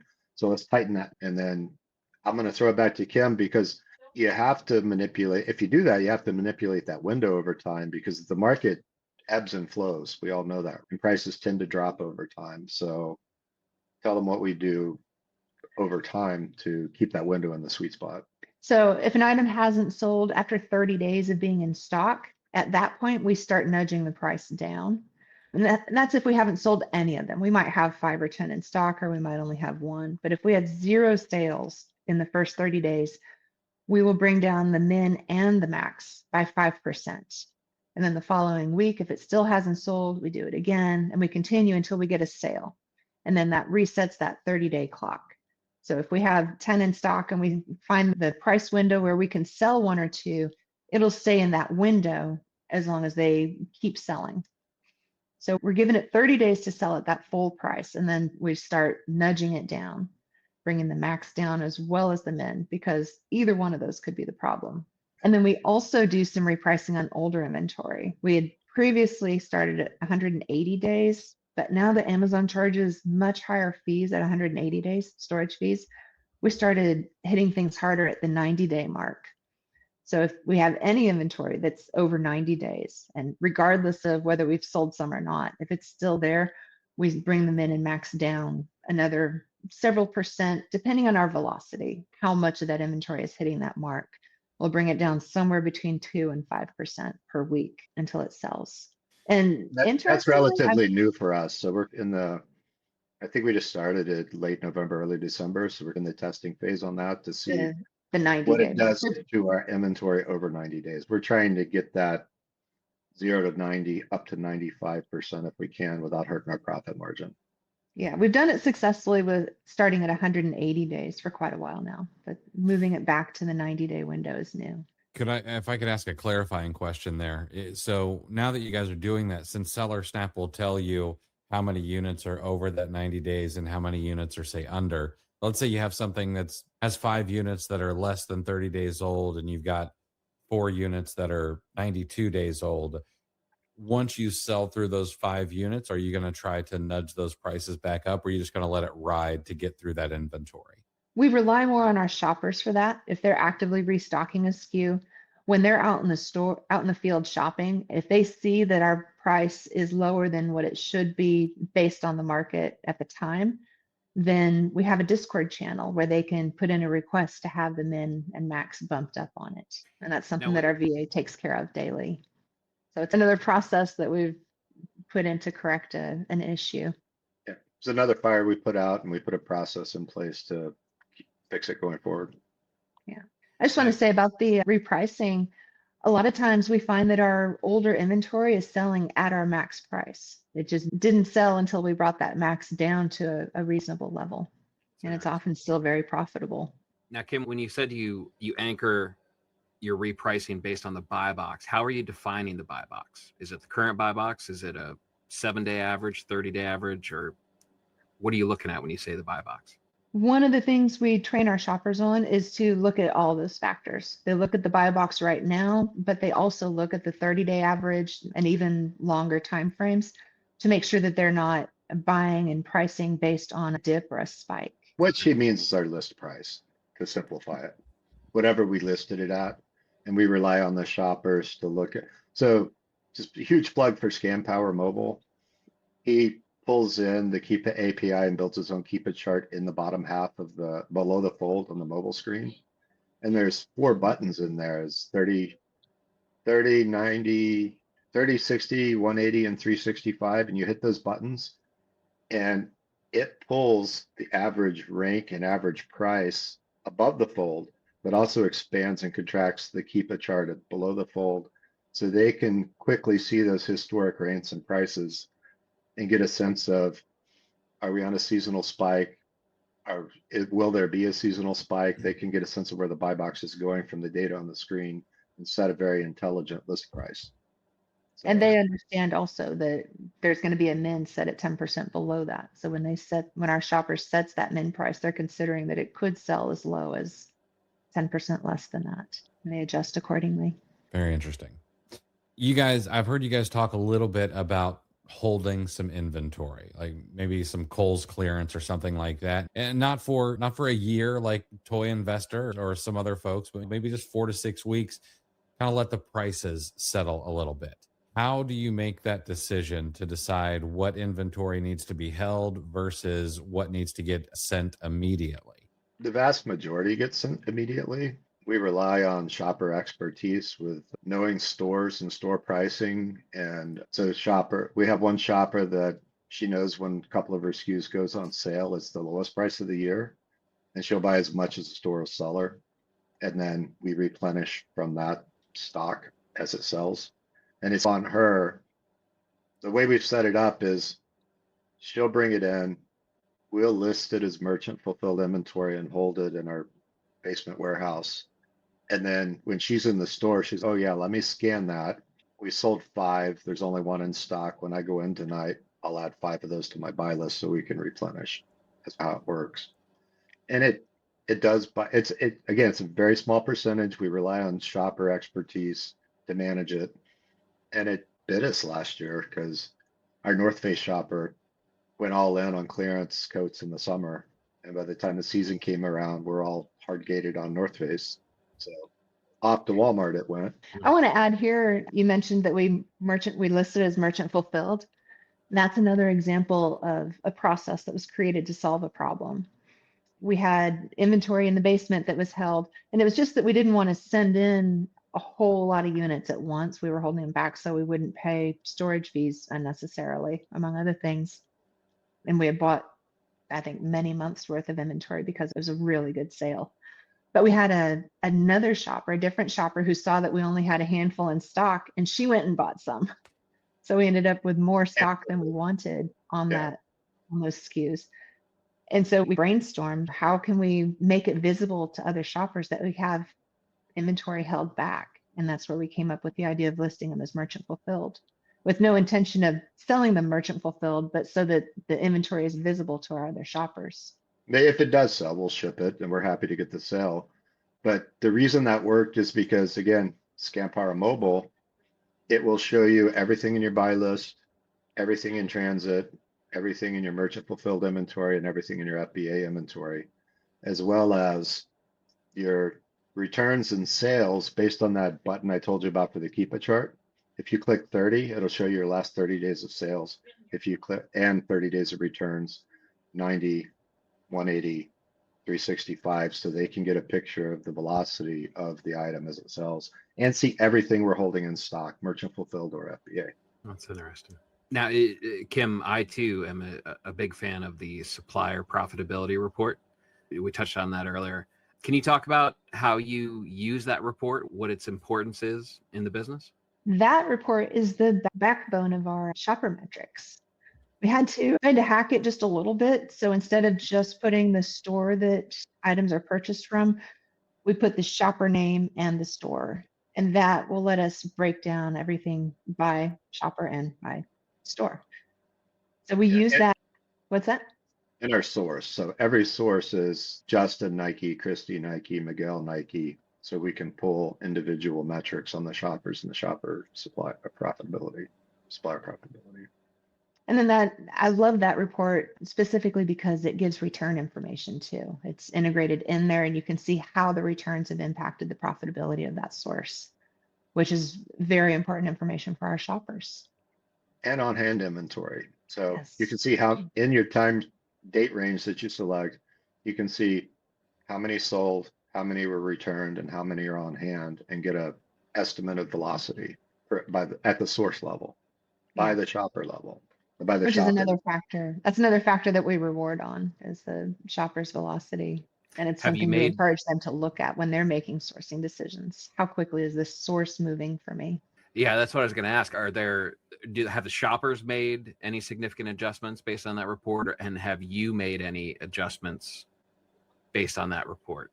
Are there stores that certain shoppers don't go to anymore? Is it that effective? Absolutely.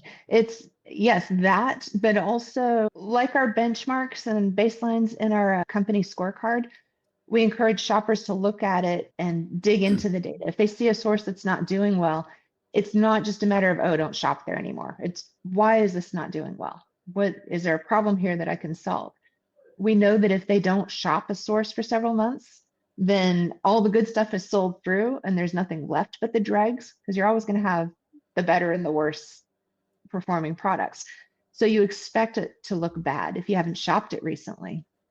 You expect Sorry, but I was just going to say, two other things. We cross collaborate. So everybody's got their metrics at the shopper meeting and we pull up everybody's metrics on the projector and look at it. But if Justin's Ross has fallen off a cliff, but Heather or Miguel's Ross is doing really well, that brings up some questions. What are you buying? Why is it different? And we can dive into their orders and their sourcing. But also, this is my idea. I think it's really cool. We give the company average, whoops, can I go back? That was dramatic. How'd you do that? It's a new AI camera. It's a new AI camera here. Let me fix it. There we go. Do it again. They can look at the top, with the top row is the company average for sell-through, the company average for on-hand inventory, for ROI, and they can compare each of their individual sources to the company average. What I'm always telling them is if you've got a source that's performing below company average, we need to bring that up. And if you've got something performing at company average, ask yourself, can we make it higher as an average benchmark? Yeah, I got to be careful not to wave my hands now. And if it's doing well, then double down on it. Yeah. And how can you help other people do well in that source? So it's very collaborative. Do you find that are the shoppers willing to share their secrets with the other shoppers, or is there a little bit of gatekeeping going on? Generally, yes. Now that most Not of them have their own sources, they're not, there was a time when we had too many shoppers shopping the same sources and it became very competitive internally. That was unhealthy. which, But which now, goes against our second core value, which is abundance mentality, which is why we're willing to help the community. We believe there's enough for everybody, but we apply that internally. Like you need to be willing to collaborate and realize if you help your teammates, you're helping the company and we all win. So it's something we preach like a mantra is those four core values. but it's definitely easier when it's not an overcrowded space. Sure. Now, are there honey holes, like when it's creeping up on a bonus cutoff time? Do the shoppers go to the better sources? Yeah, we've got one shopper that jokes about she knows where she can go to get stuff that'll get her like the highest single item profit margin. And I just say it, one of her honey holes was North Face. She had a relationship with the manager. He would hold clearance tents for her. Oh. And at the beginning of the month, she would go in and get North Face tents that were on super clearance, send them in. And for 6 months, she was winning that $100 for the highest single ROI item. It was driving everybody nuts. And she loved it. She's so competitive and she just loved it. It was Oh, fun. yeah. You just brought up the four core values, and that's where I wanted to go next. Can you talk about those core values and I guess what made you develop those? Go ahead, hun. You love talking about EOS. I was trying to wait her out. I saw that. I saw what you're trying to do to me there. Yeah, this was another EOS thing, right? Where we actually attended like 4 or 5 years ago a retreat. We're an EOS implementer, and those are consultants that will help you take the EOS framework and get it up and going in your business. We hire one locally, a guy named Rod Smith. He's fantastic. But we heard this guy talk for a couple hours, and he talked about core values, and it's like the attitudes and behaviors that are basically acceptable in your company. And so we started wrestling with, because we had a lot of personnel problems. We had a lot of quirky personalities, friction between shoppers at the time. This was right after COVID when we had way too many shoppers. And so we're like, what are those for us? And then when we hired Rod to help us do EOS in our business, that's part of the discipline of getting up and going. You've got to discover your core values. We didn't create them. It's more a matter of looking at the history of your business. How do you 3 to 5, 3 to 7 nominal values that have organically grown out of your business that tell you if someone's going to be successful in your culture? I love that word discover. We really did not just make them up. We had to dig in and figure out what it was that we valued in our team, what made our team work, and what lacks were breaking the team too. What did somebody lack when they were causing problems? Yeah. And so our 4 core values, we lovingly refer to as our taco because we worked really hard to make them fit that acronym. We It's didn't work totally- that hard. We were almost there without even trying. Yeah. And hey, we live in San Antonio, which as far as we're concerned, is the taco capital of the world. Austin can suck a lemon. We have better tacos. But total integrity, which we define as treating other people as better than yourself with humility and always doing the right thing even when no one's looking. Abundance mentality, being willing to share openly and willingly and help other people succeed. Continuous improvement, always working to make your job better and our processes better, and ownership mindset. And that one really took us a while to really wordsmith and figure out how we wanted to say it, because we want our employees to treat the part of the business that they're entrusted with as if it's their business and really own it and own the results and the outcomes and the processes. So that's our Ecom Toolbox taco, if you will. And those become the framework for hiring, for rewarding, for disciplining, for encouraging. When I do my quarterly state of the company speech, I remind everybody what they are, and I call out team members who exemplified one of those core values. When we do our EOS has a quarterly conversation cadence. So once a quarter, I'll do a state of the company. Where are we going? What did we accomplish last quarter? Where are we going this quarter? And go over the core values and our core mission. Then the next month, we do what they call the people analyzer, which is just a really lightweight, easy kind of performance evaluation, but it's centered around the 4 core values. And then what EOS calls the GWC. You get your job, do you want your job, and have the capacity for your job. And you rate people on the core values in GWC plus, minus, or neutral. And what you do is you give the employee that matrix, and their supervisor takes that matrix and they rate the employee. And then at the meeting, they exchange papers and do a So gap the employee is analysis. rating themselves, how they feel about it. And then Yeah. supervisor is also rating the employee. And if there's any differences, plus, minus, or neutral, then they do a gap analysis and talk about why they see things differently. It's way less stressful than an annual performance review.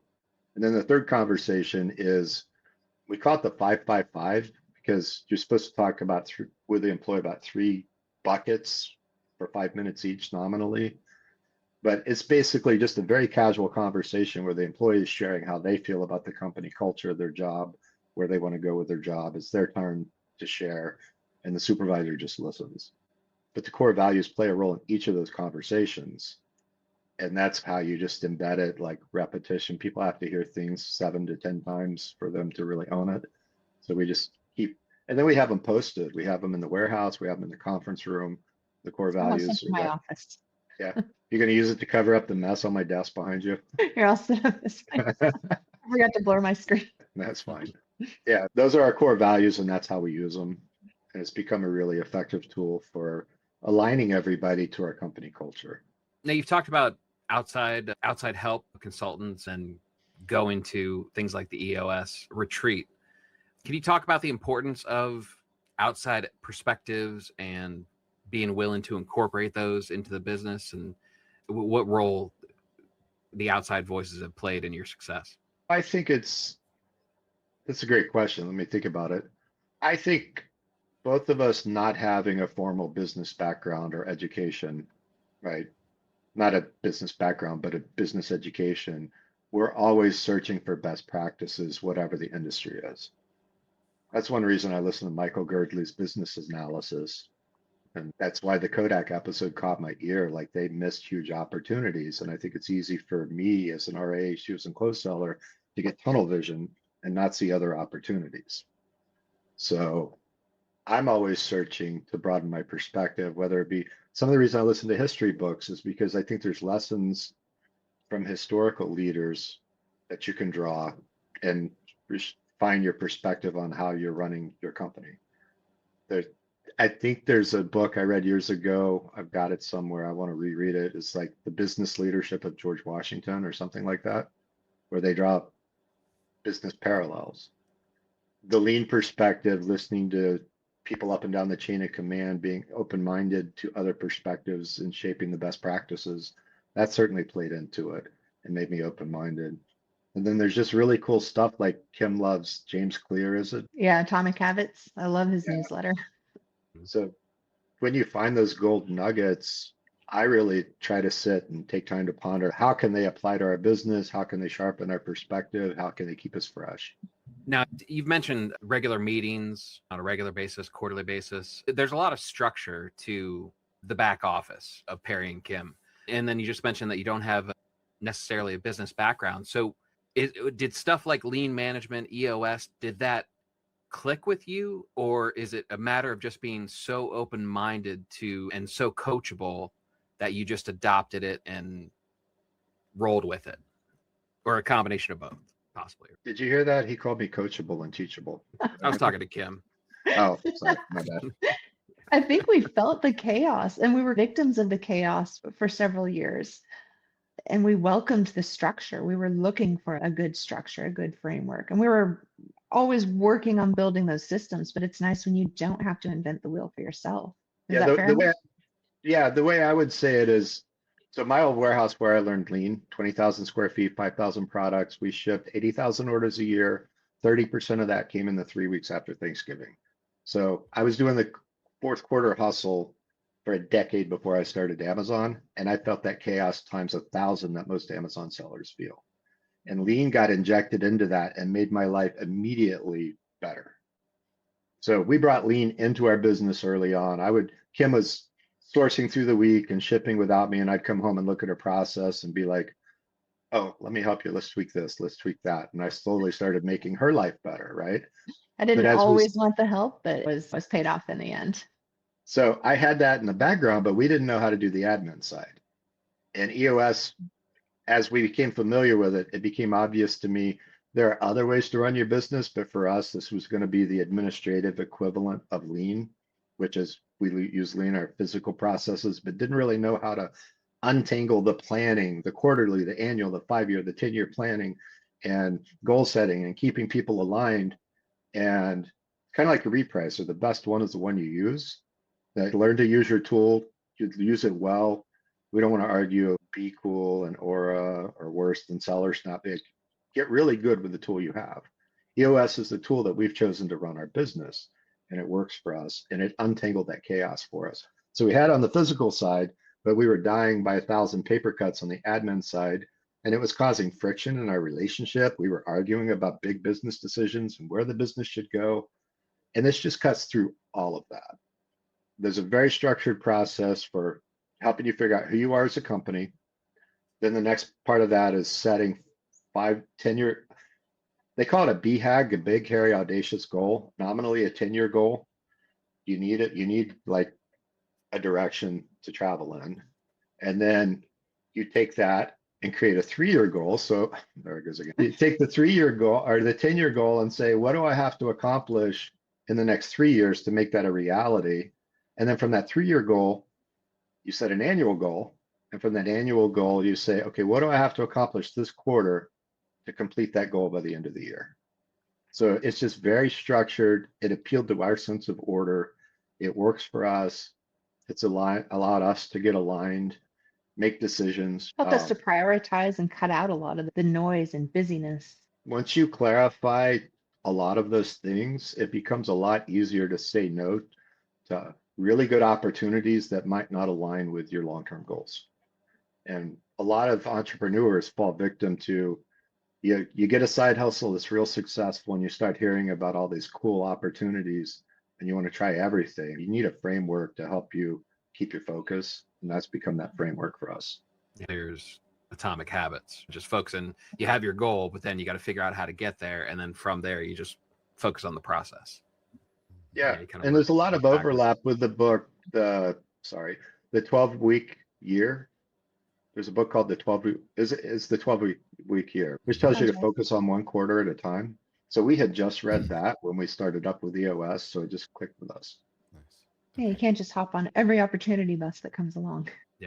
All right. So as we wrap this thing up, I know you guys have launched the Ecom Toolbox podcast and community. I know the community's up already as we're recording.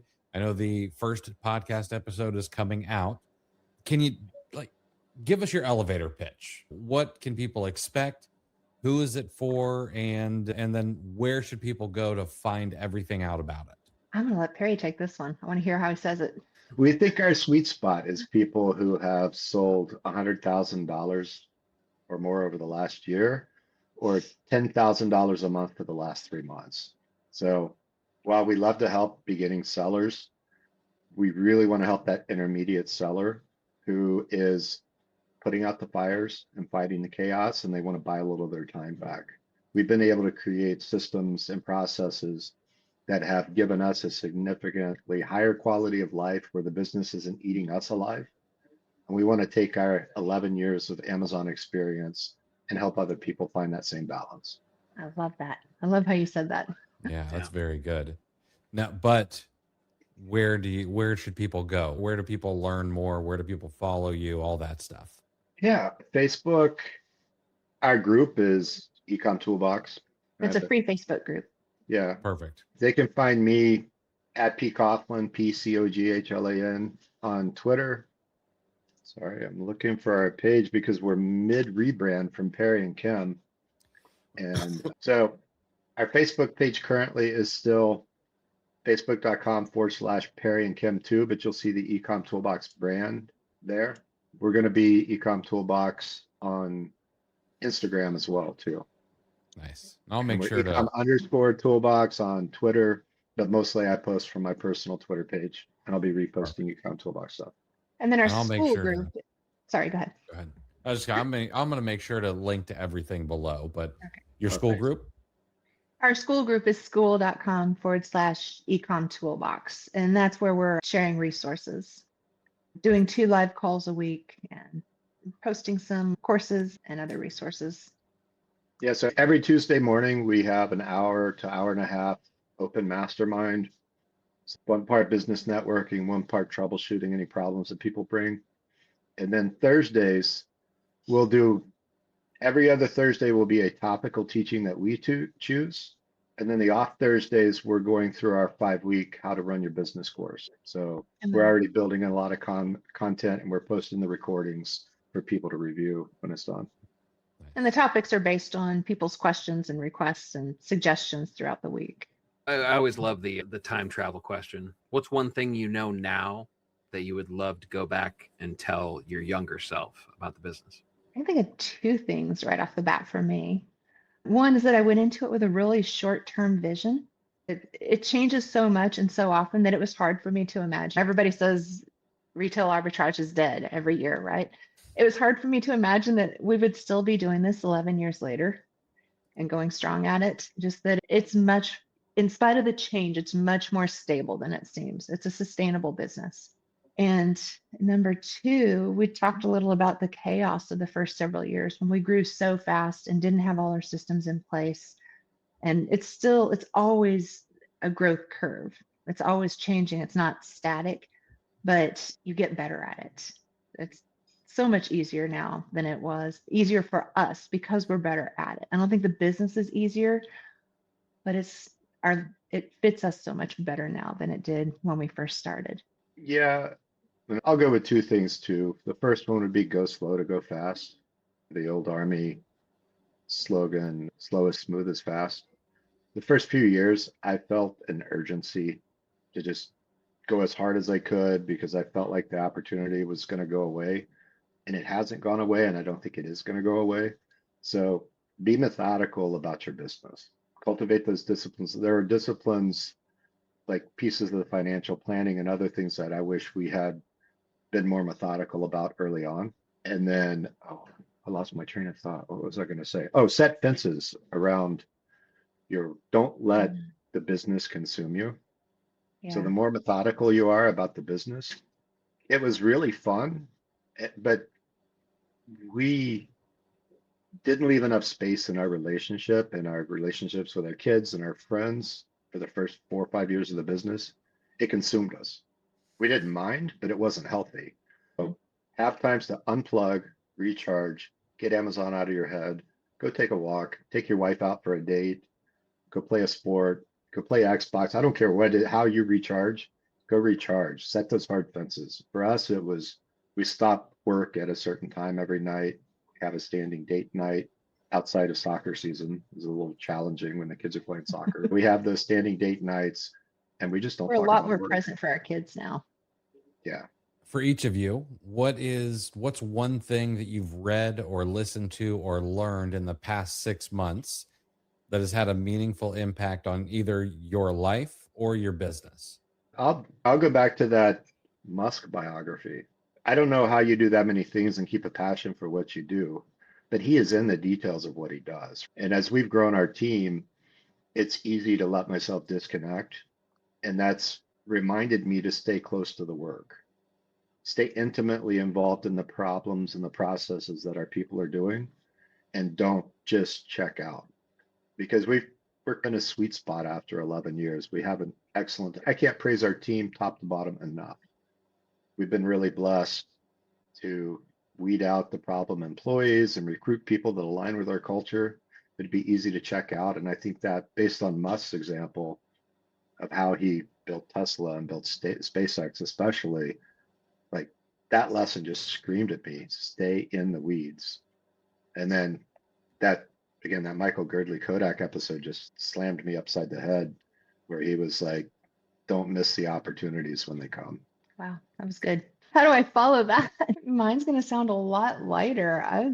In the past, you said 6 months, but in the past year or so, I think I've learned to play a little bit. I was really prone to just diving into the work and not coming up for air. And I've learned that's not healthy long term. And I've learned to enjoy recreation instead of feeling like it's a break, then I need to get back to work. Perry did a really fun birthday post for me. Was it a birthday post? Pulling up all the stuff that we've done, that I've done over the past year, and it was an amazing year. And it's nice to just be able to breathe and know that the business is still running and I'm still in the business, still active in the business, but I don't have to let it consume me. It's an important point. It's the hustle has a tendency to snowball. And as that snowball grows in size, there's a little bit of guilt when you're not working on the business as an entrepreneur. So that's a really important point. Quick question before we wrap it up, though. Which has been the bigger influence on the other? Parenting 13 kids and taking lessons from that to the business, or running this big of a business and taking lessons from that and becoming better parents? I don't even know what to do with that question. Sorry, I put you on the spot. You could argue that having such a large family taught us to manage a team, but then Sure. you don't see the squabbles that our kids had just last night on the way home from community group at church. Sit down, it's only 5 miles. I don't know if one had a bigger influence on the other, but they've both taught us balance. And early in our business, we went too hard into the business and didn't leave enough room, like I said, for the kids. So learning to keep both on track has been a really valuable lesson. Like, you've got to have room for both if you're going to be really successful. You have to be really good at juggling. Yeah. 13 plates. Now that it occurs to me, some people do take like the EOS annual planning cadence and apply it to their family. And we've been toying with that. Maybe we should sit down and set goals for the year. Are there any trips we want to take? Any experiences we want to have with the kids? Are there skills we want to pick up, or challenge the kids to pick up skills, and do some kind of light planning, which I think we may do in the future. So maybe that's the answer. I really want to do that. I think that'd be fun with the kids. Right. The ones that still live at home. We're on the downhill slide here. There's Yeah, just we a only have 4 handful kids at home. Oh, wow. 4 kids plus a boomerang. Yeah, as we wrap up, I've asked already, where to go find you. I'm going to make sure that we put all of that below, whether it be social media profiles, be URLs, everything. You guys should go follow Kim and Perry and join their group. Make sure to check out their podcast. It's going to be worth your while. But as we wrap up, we try to have a quote for every podcast episode. And I thought this one from business philosopher and W. Edwards Deming would fit this particular episode. And the quote is, if you can't describe what you're doing as a process, you don't know what you're doing. And I thought that one would fit very nicely here. Kim, Perry, I think this is going to be an excellent use of any seller's 2 hours worth of time. And I appreciate you guys taking the time to do this with us. I think this is going to be a strong episode for our first one back of 2026. Thanks for doing this with us. We always enjoy hanging out with you. Yeah, it was a lot of fun, guys. Appreciate it. Yeah, thank you. And I'll see you guys next month in Florida. Yeah. Heck yeah. Looking forward to it. All right, guys, that's the episode. If you enjoyed it, let us know. Hit the thumbs up, leave a comment, let us know what was useful, what wasn't useful, and we'll be back with more episodes to help you in your Amazon business. Thanks for listening. Thanks for listening to Clear the Shelf with Chris and Chris. If you enjoyed this episode, please take a screenshot on your phone and share to Facebook, Instagram, or your favorite FBA group, and be sure to tag me and let me know why you liked it and what you'd like to hear more from us in the future. Also, I'd like to give you some free gifts for listening. Head over to rabbittrailchallenge.com and repricerchallenge.com for some free courses to further your business. Thanks for listening.